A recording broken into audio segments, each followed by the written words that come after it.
안녕하세요. 오늘의 데일리 뉴스레터에 오신 것을 환영합니다. 지난 한 해 동안 한국은 무기 수출 분야에서 중대한 전환점을 기록했습니다. 수출액이 200억 달러에 달해 전년 대비 2배 증가하였습니다. 이러한 성장은 주로 최근 몇 년간 체결된 장갑차 제조업체들의 다수 계약 덕분이며 K9 자주포와 K2 주력 전차 등이 포함됩니다. 이 성공의 주요 원인은 한국의 장갑차 제조 산업의 번영에 기인할 수 있습니다. K2 블랙팬서 탱크, K9 썬더 자주포, AS-21 보병 전투 차량, K239 다연장 로켓 시스템 등은 국제시장에서 큰 성공을 거두었으며 제품의 품질뿐만 아니라 일련의 국제계약 체결을 통해 한국의 위치를 강조했습니다. 국제시장의 수요 변화도 중요한 역할을 했습니다. 이전에 이 분야를 선도하던 서방 국가들이 아프리카와 중동에서의 전략적 요구를 충족시키기 위해 더 가벼운 차량으로 생산을 전환함에 따라 한국은 시장 점유율을 확대할 수 있는 넓은 여지를 가졌습니다.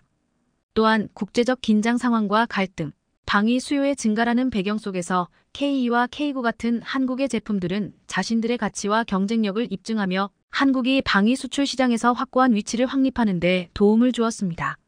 한국은 품질 높은 제품뿐만 아니라 유연하고 매력적인 수출 정책을 통해 인상을 남겼습니다. 요구에 민첩하게 대응하는 능력과 기술 이전 및 생산 능력의 결합은 국제 파트너들로부터 높은 평가를 받아 한국을 신뢰할 수 있는 파트너로 선택하게 했습니다. 이에 대표적 예는 지난 30년간 가장 큰 국방거래 중 하나로 간주되는 폴란드와의 계약으로 한국이 제공하는 것뿐만 아니라 현지에 생산시설을 설립함으로써 한국의 국방산업 능력과 명성을 증명하는 사례입니다. 마지막으로 한국 정부의 무기 수출 정책에서 나타난 개방적 태도를 언급하지 않을 수 없습니다. 이는 산업 발전을 지원하고 용이하게 만들므로써 국가의 국방 분야 전반의 성공에 기여하고 있음을 보여줍니다. 2017년부터 한국은 장갑차 수출 분야에서 오랜 기간 경쟁해온 미국과 유럽의 대항자들을 이겨냈습니다. 이는 최고 품질의 제품에 대한 강조뿐만 아니라 그들의 시장 접근 방식에서 유연하고 창의적인 전략을 반영합니다. 이러한 성공은 한국의 국방산업이 지속적인 적응과 혁신을 통해 발전할 수 있음을 증명합니다. 조선 분야에서도 한국은 눈에 띄는 발전을 이루어 상업 분야에서 군사 분야로 영향력을 확장하였습니다. 상업적 경험과 선진 기술의 결합은 한국이 강력한 해군 산업을 구축할 수 있는 조건을 만들어냈으며 자립과 혁신의 능력을 증명했습니다. 한국은 특히 KSS 코리안 서브머린 프로그램의 발전을 통해 국방 산업 분야에서 주목할 만한 발전을 이루었습니다. KSS-1에서 KSS-3에 이르기까지 그리고 다양한 다른 프로젝트를 통한 해군력의 현대화 과정이 이에 포함됩니다. KSS 프로그램은 KSS-1로 시작하여 한국은 독일의 209만 1200급 잠수함 디자인을 기반으로 창보고급 잠수함 9척을 성공적으로 생산하였습니다. 이 과정은 한국의 경험을 축적시키는 것뿐만 아니라 이후에 국내 잠수함 개발 프로그램을 위한 기반을 마련했습니다. 이어진 KSS-2는 독일의 214급 잠수함을 기반으로 하되 개선 및 맞춤화된 손원 1급 잠수함 생산으로 중요한 발전을 이루었습니다. AIP 공기 독립 추진 시스템을 통합함으로써 장기간 잠항 활동 능력을 강화할 수 있게 되어 수면 위로 올라와 공기를 취할 필요 없이 장기간 운용할 수 있는 능력이 특징입니다.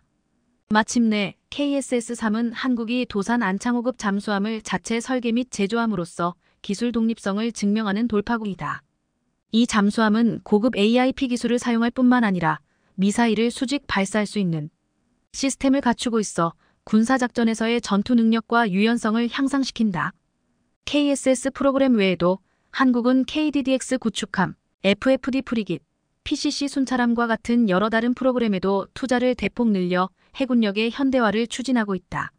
이러한 프로젝트들은 한국이 해상 방위 능력을 향상시킬 뿐만 아니라 연안 해군에서 넓은 바다에서 활동할 수 있는 블루워터 해군으로의 전환을 표시한다. 결과적으로 수입 및 외국 기술에 의존하던 국가에서 한국은 고도의 자립 능력을 가진 방위 산업 분야의 강국 중 하나로 자리 잡았다. 이를 통해 한국은 국제적 지위를 강화할 뿐만 아니라 지역 및 전 세계적 안정과 평화에 기여한다.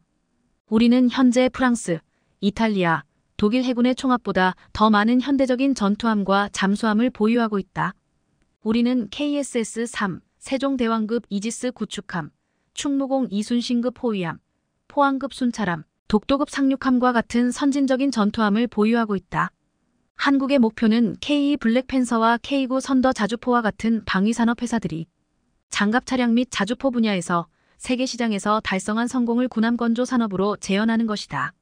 한국조선업의 핵심 기업인 한화가은 대우조선해양과의 합병으로 설립되었으며 생산시설을 현대화하고 글로벌 시장으로 확장하기 위해 약 150억 달러 약 2조 원을 투자할 계획이다. 최근 한화가 대담한 투자 계획을 발표했다. 한화오션의 회장 김승연은 이 투자금이 신주 발행을 통해 조달될 것이며 2040년까지 외국 해군을 위한 군사용 재료의 수출 시장에서 39조 원, 즉 320억 달러의 매출을 창출할 것이라고 약속했다. 한화에게 대한민국에서 장갑차 분야를 선도하고 있는 이 회사가 육상 플랫폼 분야에서 해군 군사용 재료 수출 시장으로 동력을 확장하는 것은 중요한 문제이며 현재 및 미래의 고객 간의 경제적 및 정치적 관계 사이의 상호작용 효과를 활용하여 이러한 지속을 고려해야 한다. 지금까지 세계에 몇 안 되는 방위산업 회사들만이 미국의 록히드 마틴, 영국의 BAE 시스템즈, 스웨덴의 사브와 같이 공중, 지상 및 해상 플랫폼 간의 상호작용 효과로부터 혜택을 받을 수 있었다. 이와 반대로 프랑스의 나발그룹, 이탈리아의 핀칸티에리, 스페인의 나반티아, 독일의 TKMS, 네덜란드의 다멘과 같은 대부분의 유럽 방위산업 회사들은 주로 자신들의 특정 분야에 전문화되어 있으며 주로 선박 건조에 집중하고 있다. 한국은 유럽의 해군 군사 산업의 미래에 위협이 되고 있으며 이전에 주로 유럽 회사들이 지배하던 군사용 선박 건조 시장에 도전하고 있다. 한화오션, 한국의 대표적인 기업 중 하나로 강력한 상업 전략을 적용하여 경쟁력 있는 가격, 상업 및 산업 분야의 유연성, 그리고 고객의 연구 요구에 빠르고 민첩하게 대응함으로써 유럽 기업들에게 부담을 가중시키고 국제 수출 시장에서의 위치 유지 능력의 의문을 제기하고 있다. 한국뿐만 아니라 미국, 중국, 터키, 인도와 같은 국가들도 군사용 선박 시장에서의 존재감을 강화하고 있어 유럽 해군 산업의 미래를 예측하기 어렵게 만들고 있다. 특히 지난 30년간 한국의 해군 계획이 유럽 경쟁자들을 넘어서도록 세밀하게 설계되었다는 점이 이러한 상황을 더욱 우려스럽게 만든다. 한국 해군은 30년에서 35년에 걸친 지속적인 혁신 로드맵에 기반한 큰 프로그램을 구축함으로써 앞으로 수십 년 동안 자국의 해군 산업이 안정적으로 유지될 것을 보장한다. 이 일정은 매년 잠수함과 호위함을 건조하는 것뿐만 아니라 영국이 매십 년마다 새로운 종류의 선박을 설계하여 개발 및 R&D 요구를 충족시켜야 한다는 것과도 관련이 있다. 한국이 자국의 군사자산의 자급자족 및 품질 향상에 주력하는 동안 유럽의 해군 산업은 생산 라인과 인력을 유지하기 위해 수출에 크게 의존하고 있다. 이는 유럽 기업들이 한국 경쟁자들처럼 기다릴 능력이 없으며 수출에서 지속적인 성공을 모색해야 하는 불균형을 초래한다. 한화오션과 다른 한국 기업들은 몇 년간 이익을 내지 않는 제품을 판매하는 등 대담하고 공격적인 전략을 채택함으로써 유럽 기업들의 생존에 필수적인 자금 흐름을 차단할 수 있음을 깨달았다. 이로 인해 유럽 기업들은 실패의 가능성에 직면하게 되었다. 유럽 해군이 선박 현대화의 마지막 단계에 있으며 존속을 위해 수출에 의존하는 상황에서 한국의 해군 군사 산업이 수출 시장에서 거대한 매출을 목표로 할 때 그들의 성공은 동기부여이자 기회이며 이로 인해 유럽 해군 산업의 미래에 대한 의문이 제기된다. 유럽 기업들이 가져야 할 교훈은 경쟁력과 혁신을 강화할 뿐만 아니라 한국이 점점 강력한 경쟁자로 자리매김하고 있는 변화하는 글로벌 시장에 빠르게 적응해야 한다는 것이다. 한국의 이지스함이 미국의 이지스함과 동급이 된다는 소식이 나와 연일 화제가 되고 있습니다. 비로소 우리 해군의 철통 같은 대비 태세가 갖춰지게 되면서 북한은 물론 중국까지 완벽히 방어할 수 있게 됐다는데 무슨 소식인지 자세히 알아보겠습니다. 그동안 성능 개량 사업 자체가 추진되지 않고 있던 세종대왕급 이지스 구축함이 드디어 새롭게 거듭난다는 소식입니다. 우리 해군은 지난 9월 세종대왕급 성능 개량 사업 소요를 제기하며 2035년까지 사업을 완료하겠다는 의지를 내비쳤는데요. 실제로 최근 국감에서 이종호 해군 참모총장은 기존 세종대왕급 이지스함 세척에 SM-3나 SM-6 미사일과 같은 요격 체계는 없다면서 함대공 요격 미사일인 SM-6는 물론 SM-3도 조속히 도입하기 위해 노력할 것이며 세종대왕급이 SM-36을 운용할 수 있도록 개량 사업을 추진할 것이라고 재차 밝혔습니다. 이는 다시 말해서 우리 해군이 SM-36 도입은 물론 기존의 깡통 이지스함으로 여겨졌던 세종대왕급을 정상화시키기 위한 의지가 있음을 피력한 겁니다. 해군에 따르면 세종대왕급 세척의 구축함을 개량하는데 10년의 시간이 걸릴 것으로 보이는데 북한의 미사일 위협과 미국의 동급 구축함 개량 사업 일정을 고려하면 이를 긴급 소요 사업으로 전환해 사업 일정을 크게 앞당길 필요가 있어 보입니다. 실제로 과거 미국과 일본의 개량 사례를 봤을 때 예산만 확보된다면 성능 개량 공사에 필요한 기간은 한 척에 1년이 채 걸리지 않기 때문에 미룰 이유가 없는 상황입니다. 또 지금은 미국이 우리 세종대왕급과 유사한 버전의 이지스함을 최신 버전으로 개량하는 사업을 대대적으로 진행 중인 시기여서 미국과 사업 일정을 맞춰 공동 발주하면 사업 비용도 대폭 낮출 수 있는 장점이 있습니다. 세종대왕급 구축함은 한국형 구축함 KDX-III 사업을 통해 전력화된 길이 166m, 경하 배수량 7,600톤급의 이지스 방공체계를 탑재한 구축함인데요. 2010년 림팩에 참여한 세종대왕함은 총 19척 가운데 한포 사격으로 표적의 100m 이내인 75m 오차율을 보이면서 탑건함으로 선정되기도 한 우리의 자랑스러운 구축함입니다. 실제로 최근 CNN에서 한국이 만든 이지스 구축함 세종대왕함을 지난 6월 CNN은 이들은 아마도 세계 최고의 군함일 것, 그리고 그들은 미국산이 아니다라는 기사를 보도하고 세종대왕함을 세계 최고의 군함으로 꼽았습니다. CNN은 세종대왕함이 중국 구축함 타이프 55보다 우위에 있다며 이러한 이유로 한국으로부터 선박을 구매하거나 미국 설계 선박을 건조하는 것도 중국과의 격차를 좁히는 방법이 될 수 있을 것이라고 보도했습니다. 중국의 구축함 타이프 55는 배수량이 1만 3천 톤으로 일반 구축함보다 크고 강력한 화력을 보유하고 있는 것으로 알려졌습니다. 지대공 및 대함 미사일을 발사하는 112개의 수직 발사 시스템 VLS셀을 갖고 있으며 미 해군의 최신 알레이 버크급 구축함의 96개보다 많은 것으로 알려졌습니다. 현재 미국은 중국 구축함 타이프 55보다 수적으로 열세인 상황이라 중국을 견제하고 있는데 이러한 상황에 한국의 세종대왕급이 대안이 될 수 있다는 분석을 내놓은 겁니다. 실제로 서방의 군사 전문가들은 타이프 55가 한국의 세종대왕급 구축함에게 밀린다고 보고 있는데 세종함은 타이프 55보다 약간 작지만 128개의 VLS셀과 지대공, 대잠, 순항 미사일을 포함한 무기로 더 강력한 화력을 갖고 있기 때문입니다.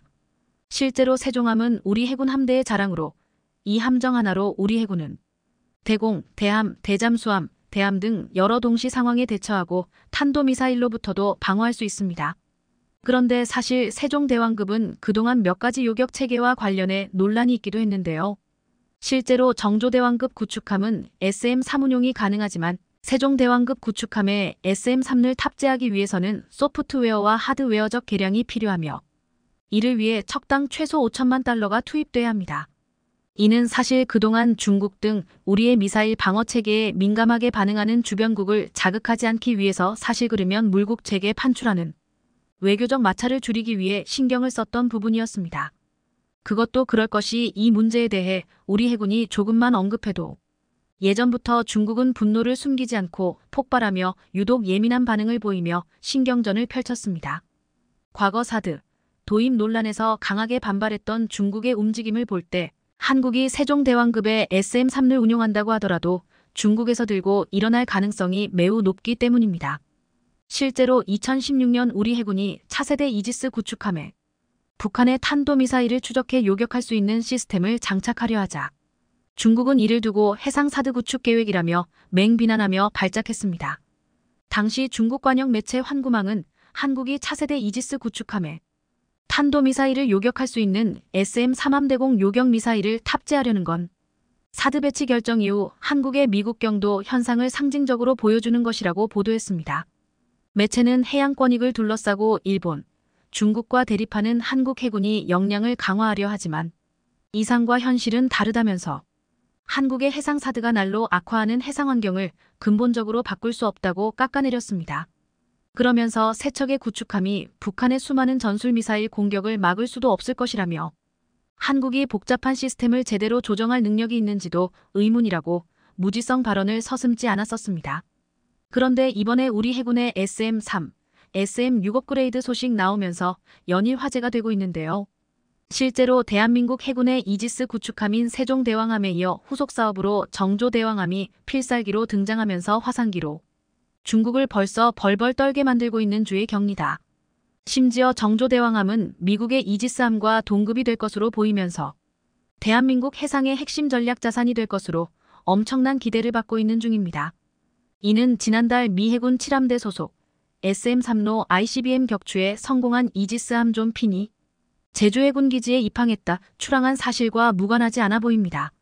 앞서 2020년 미국 미사일 방어청은 존 핀에서 신형 요격 미사일 SM-3 블로기어를 쏘아 올려 모의 ICBM을 격추하는 시험에 성공했는데 당시 시험은 북한의 ICBM 위협에 대비한 것으로 알려졌습니다. 이번에 우리 해군은 존 핀함 입항을 계기로 연합방위 태세를 강화하는 등 북한의 ICBM 도발을 경고하기 위한 대응을 펼쳐나갔습니다. 이는 다시 말해서 우리 이지스함과 미 이지스함이 함께 북한의 도발에 나설 정도로 동일한 수준의 전투태세 역량을 갖춘 것으로 평가되고 있습니다.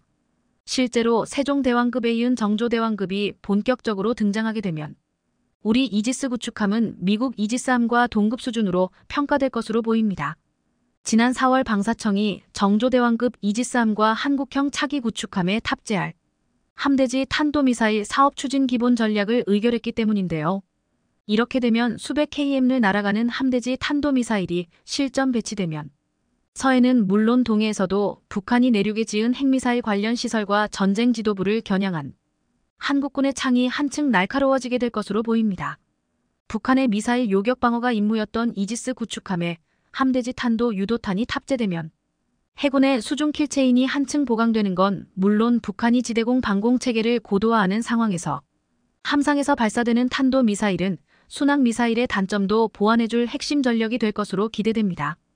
이렇듯 한국의 해상 탄도탄 방어의 핵심 전략 자산은 바로 이지스 구축함인데 앞서 말씀드렸던 것처럼 세종대왕급은 요격 능력이 없기에 성능이 개량된 차세대 이지스 구축함 도입이 필요하다는 목소리가 높았던 게 사실입니다. 그래서 시작된 사업이 광개토 II 이지스 구축함 획득 사업이었는데 정조대왕급은 기존 광개토 III 배치 I 세종대왕급 구축함에 비해 필살기가 더욱더 강해졌습니다. 실제로 정조대왕급은 탄도탄 대응과 대잠수함전 능력이 향상된 함정으로 평가받고 있는데 우리 군은 여기에 베이스라인 9를 탑재하며 탄도미사일과 항공기 요격을 위해 SM-6를 도입한다는 계획입니다. 최신의 이지스함 정조대왕함에 우리 해군 함정 중 처음으로 탑재되는 요격미사일 SM-6는 항공기 함정 탄도미사일은 물론 게임 체인저로 부상하고 있는 극초음속 미사일도 요격할 수 있는 엄청난 무기 체계입니다. 실제로 SM-6는 미국과 한국에서 사용하는 SM-2 함대 공미사일의 성능을 높인 것으로 최대 460km까지 날아가며 멀리 떨어져 있는 적기가 대한미사일을 발사하기 전에 먼저 공격할 능력을 갖췄습니다. 올해 초 미국 미사일방어국은 SM-6 미사일이 현재 미국 무기체계에서 극초음속 무기를 요격할 수 있는 유일한 무기라고 평가하기도 했는데요. 이에 따라 정조대왕급의 SM-6이 도입되면 한국의 이지스함은 미국과 동급 성능을 갖추게 되는 겁니다. 이뿐 아니라 정조대왕급은 함대지 탄도미사일을 장착하는데 이는 3000T급 잠수함에 탑재되는 SLBM과 유사한 특성을 지녀 북한 지하시설을 파괴할 관통력, 전파방해를 극복하는 능력을 갖출 것으로 알려졌습니다. 탄두 중량은 1T 안팎으로 추정되며 함대지 탄도미사일은 구축함에 탑재된 한국형 수직 발사체계를 통해 발사됩니다. 이렇듯 함대지 탄도미사일을 장착하게 될 정조대왕급은 해안에서 멀리 떨어진 내륙의 지하시설을 파괴하는 건 물론 해상에서 타격할 수 있는 북한 내 표적 숫자도 기하급수적으로 늘어나게 되는데요. 평소에는 전략적 억제력을 발휘하면서 유사시에는 전술적 차원에서도 쓰일 수 있는 능력을 갖추게 되는 겁니다. 다시 말해서 정조대왕급 이지스 구축함은 북한 핵미사일 요격체계의 첫 단추로 핵심 자산이라는 이야기입니다. HD현대중공업에 따르면 작년 7월에 진수한 정조대왕급은 지난 7월 2번함을 착공한 데 이어 내년 11월 마지막 3번함을 착공한다는 계획인데요. 정조대왕함은 시운전 평가 기간을 거쳐 빠르면 내년 말 우리 해군에 인도될 것으로 보입니다. 정조대왕급 이지스 구축함이 전력화를 끝내고 본격적으로 서해와 동해, 남해, 바다 3면에서 작전을 펼친다면 대한민국의 해상 방어력은 그 어느 때보다 강력해질 것으로 보입니다. 대한민국 방산업체 한화에어로스페이스가 방산 사업 호조에 힘입어 2분기 연속 최대 영업이익을 갈아치우며 승승장구 중입니다. 그 중에는 한화에어로스페이스의 제1효자 상품인 K9 자주포가 있는데요. 폴란드와 대규모 계약을 한 K군 작년에 24대를 시작으로 올해 24대, 내년 82대, 2025년 82대 등 최근 1차 계약의 납품 일정이 상세히 공개되며 방산 대세임을 입증했습니다. 그런데 최근 K구 자주포에 전 세계 방산 관계자가 관심을 가질 만한 소식이 다양하게 나와 이목이 집중됐습니다. 바로 호주와 이집트에서 기다렸던 소식들이 나온 건데 이를 두고 방산 전문가들은 생각했던 것보다 K구의 위력이 엄청나다며 감탄을 금치 못하고 있다는데 자세히 알아보겠습니다. 대한민국의 명품 무기 체계 중 하나로 꼽히는 K구 자주포가 호주에서 위풍당당하게 거침없이 전진하고 있습니다. 호주에서 진행된 다수의 성능 테스트에서 K구의 막강한 화력을 뿜어내며 호주 전역을 집어삼키는 듯한 모습이 연신 공개돼 감탄을 내뱉게 했는데요. 방산업계에 따르면 올해 초 한화디펜스 오스트레일리아는 APV 코퍼레이션의 안전벨트가 폭발 시험을 통과했음을 확인했습니다. 이번 폭발 실험은 이스라엘 방호 전문업체 플라산에 의해 이루어졌는데 제품의 설계, 생산, 폭발 테스트 등 전반적인 성능에 깊은 인상을 받으며 APV의 안전벨트를 승인했습니다. 이에 따라 한화디펜스가 호주에 공급할 1조 원 규모의 K구에 APV의 안전벨트가 장착될 것으로 예상됩니다. APV 안전벨트는 호주에서 설계 개발됐는데 현재 호주 방산 관계자들은 K구가 차세대 보병 전투장갑차 레드백에 잘 통합될 것으로 보고 있습니다. 그런데 최근 K구의 우리가 알던 것과 전혀 다른 낯선 모습을 한 채 호주 내 사막에서 찍힌 사진이 공개돼 궁금증을 자아냈는데요. 곧 이어 K구 자주포의 호주형 모델인 헌츠맨 프로젝트 AS9 AS10 폭발 테스트를 성공적으로 완료했다는 사실이 알려지며 순조롭게 진행되고 있음을 보여줬습니다. 이미 한 차례 K구가 인연을 맺었던 이스라엘 방호 전문업체 플라산이 이번에도 참여했는데 바로 직전에 진행됐던 것보다 더 엄격했음에도 불구하고 너무도 순조롭게 K구의 테스트를 통과하는 모습에 플라산이 K구의 방호력에 깜짝 놀랐다고 합니다. 방산업계에 따르면 지난달 한화에어로스페이스는 플라산과 함께 진행한 호주형 K구 자주포 AS9 헌츠맨과 탄약보급 장갑차 AS10에 대한 화력 테스트를 성공적으로 완료했는데요. 플라산은 주로 이스라엘에서 자주포를 대상으로 한 폭발 테스트를 진행하는데 이례적이게도 한화에어로스페이스와는 4년이나 넘게 파트너십을 지속해왔습니다. 실제로 앞서 AS9에 장착될 APV 코퍼레이션의 안전벨트 폭발 테스트 역시 플라산이 실시하는 등 하나와는 사실상 쿵짝이 잘 맞는 파트너가 됐습니다. 특히나 이번 테스트는 전 세계 방산업계가 손꼽아 기다렸다고 할 정도로 많은 이목이 집중됐는데 K구의 호주 진출에 결정질 만큼 중요한 테스트였기 때문입니다. 이번에 플라산은 AS9, AS10이 어느 정도의 폭발까지 견딜 수 있는지 한계 상황을 가정한 시험을 진행했는데요. 해당 테스트는 비공개라 구체적으로 어떻게 진행됐는지 확인할 수 없지만 이와 유사한 다른 차량 폭발 테스트 영상을 보시면 대략적으로 짐작하실 순 있습니다. 지금 보여드리는 영상에서는 TNT UK 주율 터뜨리자 이윽고 파편이 여기저기로 흩날리며 주변이 온통 회색빛에 휩싸였지만 차체는 멀쩡한 모습을 확인하실 수 있습니다. 또 차량 내부를 보면 폭발에 잠시나마 휘청거렸지만 마네킹의 모습은 변함이 없이 유지되며 심각한 피해는 없었습니다.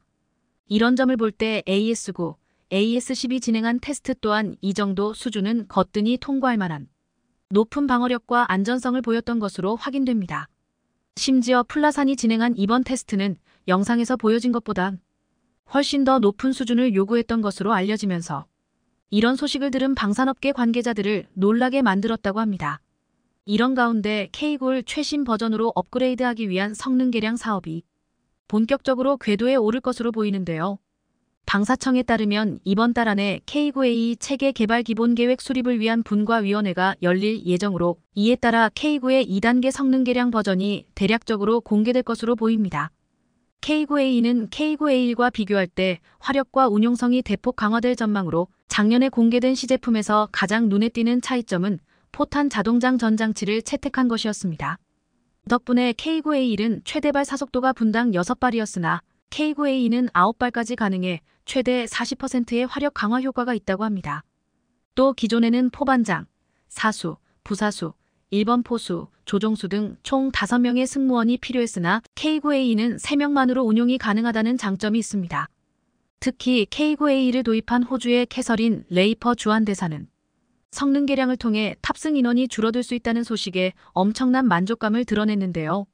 그리고 최근 외교관들을 다 모아놓고 실시한 전투 훈련 시범에서도 호주 대사는 K9에 대해 대만족하는 모습을 드러내며 한박 웃음을 멈추지 않았습니다. 개발 중인 K9A로 송탄 장치가 자동화되면 탑승 인원을 3명까지 줄일 수 있다고 설명하자 캐서린 대사가 만족한 듯 고개를 끄덕인 건데요. 이날 우리 군이 K9를 통해 선보인 전투 사격을 직접 본 다른 국가 대사들도 감탄하기에 바빴는데요. 실제로 슬라메츠카 주한 체코 대사는 한국은 매우 효율적인 무기를 생산하는 주요국 중 하나이며 체코에 무기를 제공할 수 있는 잠재적 공급자라고 말했습니다. 이종섭 국방부 장관 역시 호주 빅토리아주 질롱시에 위치한 K9 생산 공장 부지를 방문해 현장을 직접 둘러보기도 했는데요. 그런데 이렇게 K9이 잘 나가고 있는 건 그만한 특별한 이유가 따로 있습니다. 일단 K9는 몸체가 가벼워 주행 스피드가 뛰어난데 장애물이나 참호 통과 능력도 우수합니다. 무엇보다 사거리가 40km인데 반경 50m 안쪽에 떨어지는 등 파편이 통상 50m는 나가니 실제 목표를 거의 100% 타격하는 높은 정확성을 보입니다. 그리고 뭐니 해도 핵심은 가격으로 K9과 비슷한 성능의 독일 제가 최소 2배 이상인 것에 비하면 가성비 측면에서 따라올 자가 없습니다. 이런 이유들로 가장 최근에 K9이 계약된 곳인 이집트에서 벌써 소식이 나왔는데요. 최근 이집트의 한 군사 전문가가 K9이 이집트 공장에서 테스트 중이라는 사실을 트위터로 공개한 것으로 현지 생산이 임박한 것으로 전해집니다. 앞서 이집트 군수산업부는 한화디펜스와 2조 원 규모의 K9를 공급하는 계약을 체결했으며 차량 부품의 67%를 현지 생산하기로 하면서 현지 공장의 장비 공급이 한창 진행됐었습니다. 이런 가운데 최근 한국에서 생산된 이집트 수출형인 K9A 이리지와 이 이집트 군사 공장에 인도돼 현지 생산을 시작하기 위한 검사에 돌입했다는 소식이 이집트 군사 전문가로부터 나왔는데요. 이집트 군사 전문가 마우무드 가말은 자신의 트위터 계정에 K9과 관련한 소식을 도배하며 기대에 찬 듯한 모습을 보였습니다. 실제로 K9 기술 이전 계약 체결 소식부터 이집트 카이로에서 열린 계약서 최종 서명식 등 K9에 대한 새로운 내용을 모두 시시각각 업데이트하며 현지에서 언제 생산될지 촉각을 곤두세우고 있었는데요. 그리고 이런 반응은 이집트 현지인들에게도 형성된 분위기로 굉장한 무기라며 K9이 빨리 이집트에서 생산되길 바라는 기대감을 감추지 못했습니다. 그리고 앞서 이집트 군수생산부 장관도 K9 현지 생산기지를 직접 방문해 공장을 시찰하고 최고 품질로 무기 체계를 만들어 달라고 주문했는데요. 현재 이집트는 한화에어로스페이스로부터 이전받은 기술을 토대로 팩토리 200에서 K9 생산을 추진하고 있는데 이곳에서 에밀-A1 에이브럼스 탱크와 군용 차량인 시나 200도 함께 조립되고 있습니다. 앞서 K9의 이집트 수출 계약이 타결되면서 한국은 아프리카 지역 최초 방산 수출을 기록하는 동시에 전체 계약 금액이 2조 원 이상인 K9 최대 규모의 수출로 기록됐는데요. 여기에 더해 한화디펜스와 이집트 국방부 간 10여 년의 장기간 협상이 진행됐던 이번 수출이 마무리되면서 한국과 이집트 간 방산 협력의 새로운 전환점이 될 거란 평가도 나옵니다. 다만 K9의 이집트 수출이 계약됐을 당시 일부 보도된 내용 중 오해가 있었으나 특별한 이슈가 없는 것으로 확인되면서 잡음도 사라진 상태인데요. 우선 가격을 지나치게 낮춘 것 아닌가에 대한 의문은 말도 안 되는 일이며 한국 방산업계는 절대 손해보고 파는 장사를 하지 않는 것으로도 유명합니다. 실제로 우리가 마지노선으로 설정한 가격보다 이집트 측이 10% 더 깎아달라고 요구했지만 끝내 우리가 수용하지 않았다고 합니다. 또 80% 차관 대출을 해주는 것과 관련해서도 유례없는 특혜인 것처럼 부각하고 있지만 사실은 자국은행이 대금을 융자해 무기를 수출하는 건 한국뿐 아니라 영국, 프랑스 등 여러 방산 선진국에서도 관행적으로 해오는 일입니다. 마지막으로 이집트 현지 생산으로 인해 제3국의 기술 유출 가능성이 있다는 주장도 현실성이 없는 이야기로 이집트의 경우 이미 미국이 최신 전차 현지 생산을 허용한 수준이기 때문에 방산기술 유출은 그리 우려할 만한 사항은 아닌 것으로 보입니다. 한국은 전 세계에서 자주포를 가장 많이 생산하는 국가인데요. 최근 K9과 관련한 반가운 소식들이 마구 쏟아지고 있는 가운데 본격적인 K9의 활약에 대해 기대해보겠습니다. 대한민국의 대표적인 수출 효자 무기인 K9 연초에 제대로 사고를 쳤습니다. 최근 전차 강국 독일에 크게 한 방을 먹이고 루마니아 수주가 거의 확실시된 가운데 또 한 번 어퍼컷을 날리며 존재감을 확실히 드러낸 건데요. 유럽 내에 있는 K구 운용국들을 다 모아놓고 깜짝 충격 발표를 하며 이들의 입을 딱 벌어지게 만들었다는데 무슨 일이 있었는지 자세히 알아보겠습니다. 군 현대화 사업을 위해 대규모 무기 도입 사업을 추진하고 있는 루마니아에서 최근 역대급 소식이 전해졌습니다. 한화에어로스페이스가 1조 원 규모로 추산되는 루마니아 자주포 도입 사업의 주인공이 되며 잭팟을 터뜨릴 것으로 알려졌기 때문인데요. 우크라이나와 국경을 맞대고 있는 루마니아는 러시아 우크라이나 전쟁으로 고조된 안보 위기를 대응하기 위해 납기가 빠르고 성능과 가격 경쟁력을 갖춘 K구 자주포를 도입해 육군 포병 경쟁력을 강화할 것으로 보입니다. 루마니아 현지 방산 매체인 디펜스 루마니아에 따르면 지난 29일 루마니아 국방부는 루마니아 군을 위한 155 자주포로 한화에어로의 K구를 선택하며 미리 도장을 쾅 찍었습니다. 루마니아 군 현대화 사업에는 사실 한화에어로의 K구 자주포 말고도 독일 PGH-2000, 튀르키의 피트리나 2 등 쟁쟁한 후보들이 있었습니다.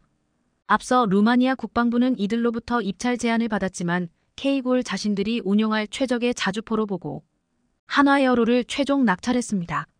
이에 따라 한화에어로는 루마니아 정부와 K구 자주포 53문을 비롯해 포탄 1만 8천 발, 탄약 차량, 기술 지원 차량, 포병 정찰 차량 등 추가 차량에 대한 계약을 조만간 마무리할 예정으로 사실상 도장 찍는 일만 남았습니다. 방산업계에 따르면 현재 루마니아는 자주포 구입 사업에 8억 5천만 유로, 우리 돈으로 약 1조 2,300억 원 예산을 할당한 것으로 알려졌습니다. 그런데 사실 루마니아에서 K구를 최종 낙점할 거라는 관측은 이미 한참 전부터 방산업계에서 흘러나온 이야기였습니다. 그 일환으로 앞서 루마니아는 K구 자주포 도입을 미리 염두에 두고 최근 핀란드에서 열린 K구 사용국 모임 유저클럽에 가입하기도 했었습니다. K구 유저클럽은 K구 자주포를 도입해 운용 중인 국가 간 교류의 장으로 보통 이 모임에서 K구 실전 운영 경험과 노하우를 공유하는데 K구 도입을 염두에 두지 않고서는 루마니아가 클럽에 가입할 마땅한 이유가 없는 겁니다. 실제로 루마니아는 작년부터 차세대 자주포로 K구를 물망에 올렸으며 이와 동시에 한화에어로의 경우 루마니아 자주포 사업 입찰 과정에서 폴 포지션에 서면서 수주가 유력했습니다. 여기에 더해 K구 자체도 성능이 매우 뛰어난 데다 K901 납품된 9개국 중 5개국이 나토 회원국이라는 점도 루마니아의 선택 가능성을 높였다는 평가입니다. 나토 회원국들이 같은 무기 체계를 사용하면 쉽게 무기를 지원하고 상호 호환시킬 수 있기에 여러모로 K구를 도입하는 게 이점이 크기 때문입니다. 이로써 루마니아는 이번에 K구 회원국이 되면서 K구의 9번째 수출국, 10번째 운용국이 될 전망입니다. 방산업계에 따르면 현재 루마니아 육군이 자주포를 보유하고 있지 않아 한화에어로는 자주포와 탄약, 추가 지원 차량을 루마니아 육군에 패키지로 배치할 것으로 보입니다. 이뿐 아니라 추가로 최근 루마니아에서 K239 천무도 구매 목록에 올리면서 한국산 무기를 완전히 싹쓸이할 심산으로 보이는데요. 그런데 최근 폴란드 군사매체 디펜스24가 루마니아의 K구 도입 소식을 전하며 과거 세계 최강으로 불리던 독일의 PGH-2000가 어떻게 이렇게 됐는지 의문이라고 하면서 K901 세계 최강의 자주포임을 인정했다고 합니다. 디펜스24는 루마니아 입찰의 최종 승자는 대한민국의 K901 됐다며 최근 글로벌 방산업계에서는 루마니아가 최대 90문 조달까지 염두에 두고 있다는 소식이 전해지고 있다고 밝혔습니다. 그러면서 독일 PGH-20만일 이번 우크라이나 전쟁에서 다수의 문제점을 드러냈다며 이로 인해 성능이 적나라하게 드러나게 된 게 루마니아 입찰에서 실패한 이유라고 덧붙였습니다. 사실 작년 11월 디펜스 익스프레스도 우크라이나가 독일 PGH-2000대 구매 계약을 최종 승인하지 않은 사실에 주목하고 이유를 분석하는 기사를 내보냈었습니다. 당시 디펜스 익스프레스는 독일 PGH-2000의 문제점을 낮은 신뢰성, 고가의 비용, 느린 배송 등 총 3가지를 꼽으며 적나라하게 비판했는데요. 매체에 따르면 독일의 PGH-2000은 우크라이나 전장에서 고장을 너무 많이 일으킨 탓에 가동률이 50%에 불과했습니다. 심지어 독일 군이 운용하는 PGH-2000의 경우 가동률이 30%에 그친다는 것이었습니다. 이뿐 아니라 디펜스 익스프레스는 독일 군에게 조달되는 PGH-2000조차 대당 270억 원에 육박한다며 수출 가격은 이보다 더 높게 형성되는데 도입국에겐 상당한 부담이 된다고 지적했습니다. 실제로 수출형 K9의 경우 대당 150억 원으로 추산되는 점을 감안하면 터무니없이 높은 가격으로 보입니다.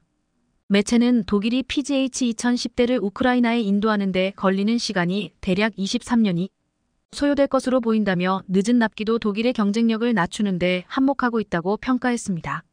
실제로 독일의 계산대로라면 PGH-2000들 100대를 납품해야 한다고 하면 대략 2030년이 걸리는데 한국을 두고 이들 마냥 기다려줄 곳은 없어 보입니다.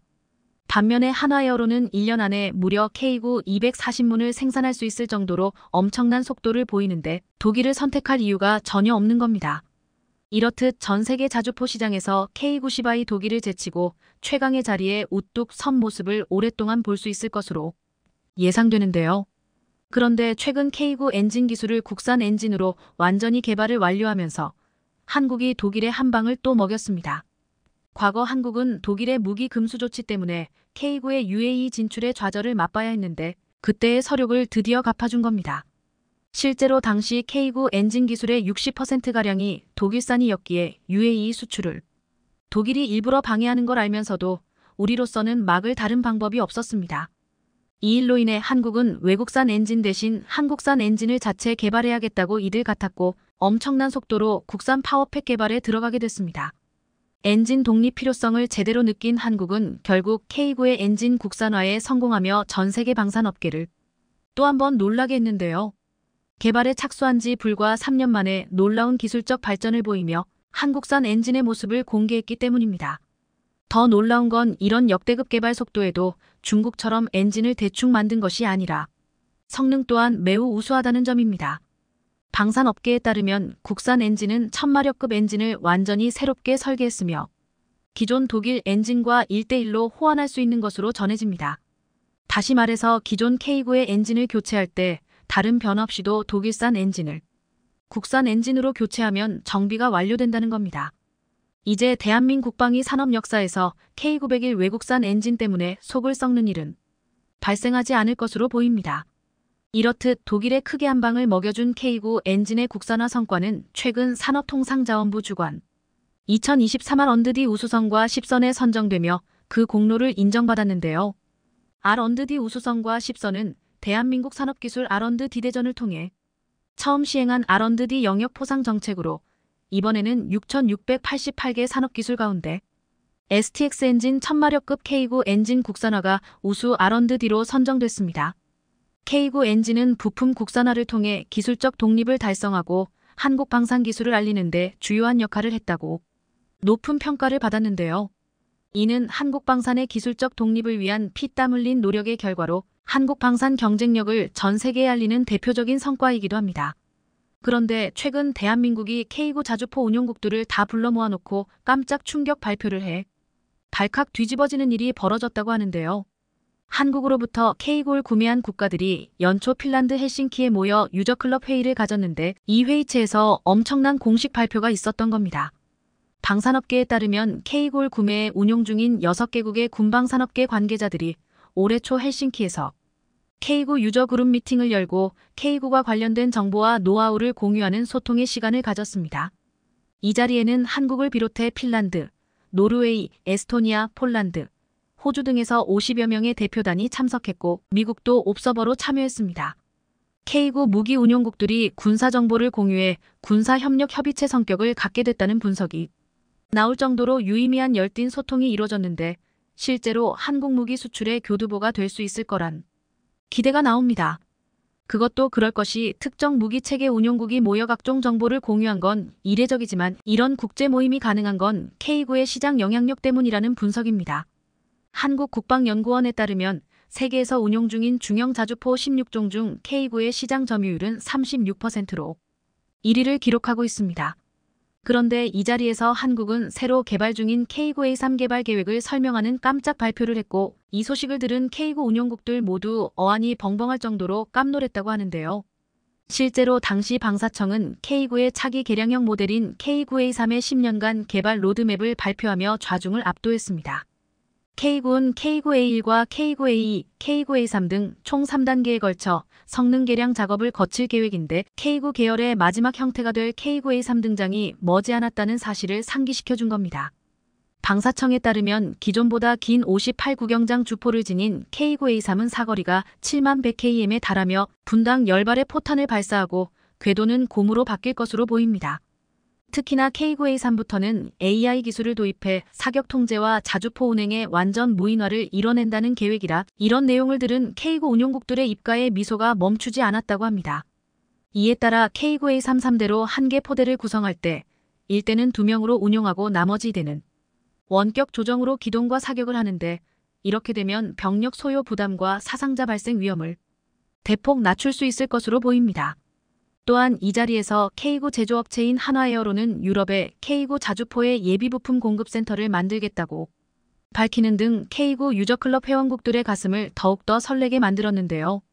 이런 분위기를 볼 때 전 세계 자주포 시장을 K9이 싹쓸이 할 날이 얼마 남지 않은 것 같습니다.